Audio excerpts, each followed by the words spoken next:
Welcome to the Charge of Voice podcast. I'm Neale Bailey. I'm your host, and we're here at the Exposure International Photography Festival with Dan Winters. So, Dan, you've had a career that spanned 40 years. You've photographed everything from celebrities to space rockets. You've authored books. You've made movies. Did you honestly think all of this would happen back in college, Southern California, when you first picked up a camera? No, actually, I never thought. It's one of those things where when you start kind of any pursuit, especially one that is about, assembling an archive, whether you're a painter, a photographer, or a writer, and you first put that pen to the paper and you have nothing else that you've written, it's very daunting to start. And I remember I had a little binder of all the negatives I'd ever exposed, and I kept it in one box, and of course now I have millions, but at the time, it's one move at a time, one picture at a time, one assignment at a time. I tell students, you can't look up to the peak while you're trying to climb it the entire time. You got to look at your feet sometimes, and just one little move at a time. Did you feel when you started, though, that you really wanted to ascend a big peak to, where you've got today, or were you just taking it one day at a time? Yeah, it was a one day at a time thing. I mean, I never kind of imagined, first of all, starting out, I was very naive as to what the industry was even about. I was interested in the history of photography. I was interested in my heroes, which were, early 20th century, mid 20th century photographers. That's the work I was looking at. That's the work I was emulating. And, I really loved the photojournalism that was done in the 40s and 50s. Bresson, of course, and Gene Smith. I was a big fan of Gene Smith's, and, of course, Evans. And there's many, many more luminaries in our industry that I really admired and tried to emulate. And, I think in doing that, we find our own voice, and we find, we start to understand how we think about things and how we react to things individually, based on that input. But I never kind of imagined to, embark. I never intended to embark on a career, really. I just really loved image making. You bring up a point there. When would you say, do you remember a definitive time inside your photography career where you felt like, okay, this is my voice now. I've studied, I've taken inspiration. Now I feel like I've developed me as a photographer? Yeah, I think it happened. I think it's happened many times, and it continues to happen, where we have these kind of epiphanies. I remember making early portfolios when I was in college and thinking, this is the best thing I've ever done. This is probably the best thing I'll ever do. And of course, I look back at that and I think, well, it was necessary for me to think that way at that time to keep me moving forward, to really believe, probably naively, what my capabilities or what my abilities were really. So I think that, I remember when I started, the I am thing. I am a photographer. I'm not an assistant. I'm a photographer. And that's an incredibly empowering statement to make, I think, when we're sort of embarking on any pursuit. The moment where we identify ourselves as that individual, or I am a writer, I'm a painter, I'm a photographer, I'm a mechanic, whatever it is. I believe there's beautiful artistry in many pursuits, depending on how you go about them.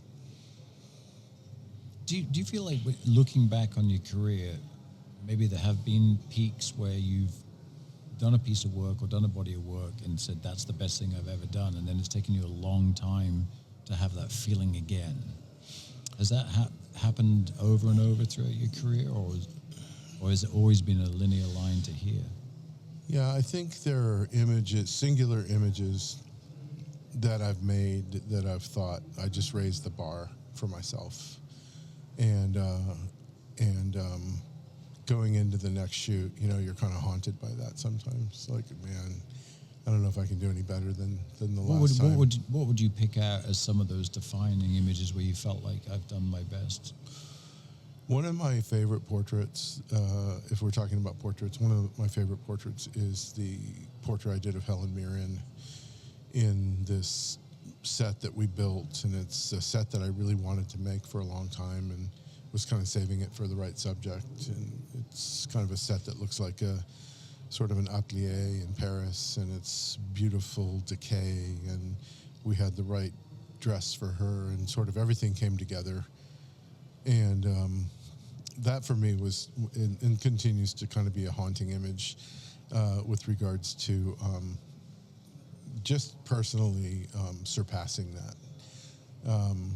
I try to swing for the fence every single time that I'm, working on an assignment, and you really have to. I mean, a single is a bad photo day, a double's a good photo day, triples are more rare.